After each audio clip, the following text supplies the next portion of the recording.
And joining me now is the incoming president of ASEE, Dr. Jenna Carpenter. Dr. Carpenter, thank you so much for joining me. Sure, my pleasure. So first, please explain your title and how you're involved at ASEE. So I am Jenna Carpenter, currently president-elect of ASEE. I've been president-elect this past year, will be president this next year, and have been involved in ASEE for almost 25 years. I've served as, of course, an author, a program chair, a PIC chair, division chair, lots of roles, so enjoyed it.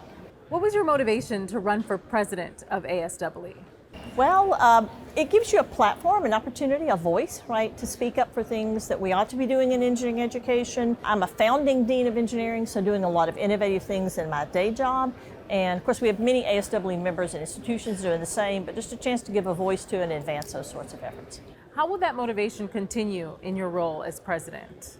So as president, I'm going to focus on an initiative that I'm calling weaving students into engineering instead of weeding them out. You know, historically, engineering unfortunately has kind of a reputation for sort of weeding students out. You know, we tend to accept students that have had a lot of opportunity, so they come well prepared, and we don't do a very good job of attracting, retaining, educating students that haven't had opportunity. So we filter for opportunity, not ability. So we'll be working with ASEE members and other engineering organizations to try to disseminate information about best practices. We know a lot of things that work, but a lot of institutions don't do those things. So what are some of the hurdles? How can we help institutions find that information and implement those programs?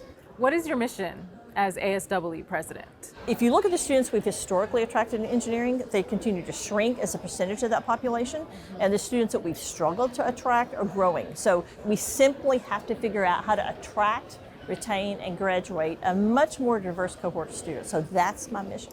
How will you accomplish this mission? So I've already had some brainstorming sessions with a variety of ASEE experts this spring to try to begin to collect information, decide what should we do, what kind of information should we disseminate, what works, where are some gaps in our knowledge.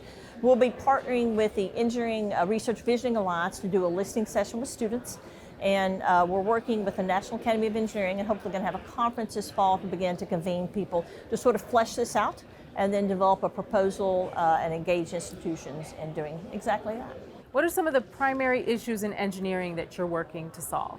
Again, if you look at the way that we tend to attract and admit students, you know, we want students that have had a lot of math and science preparation or that identify with engineering. And there's so many misconceptions about what engineering is. It's much broader than most people think.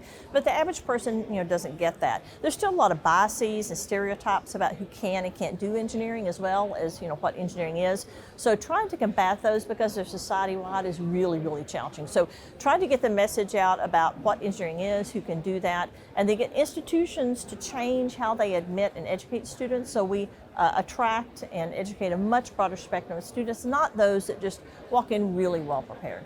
So how has engineering student admissions worked to weed out students rather than weeding them in?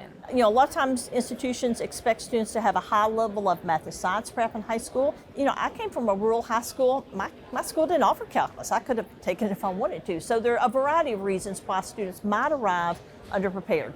And so if you don't give those students a chance, right, then they really can't join engineering. Some institutions will admit them but send them across campus to take a bunch of courses, but we know that doesn't work. They're not going to end up wandering back 2 or 3 semesters later. So we need to engage students in engineering from day one, have a lot of entry pathways instead of a single very narrow pathway, right? And help students understand what engineering is and the kinds of ways they can make a difference in the world. Without really meaning to, many of the ways that we educate students are still sort of based in that weed out culture.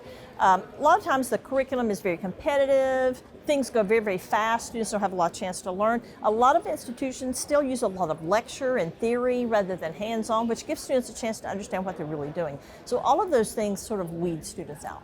Thank you so much for your Sure, time. Great appreciate to it. meet Thanks you, a lot. and congratulations again. Thanks.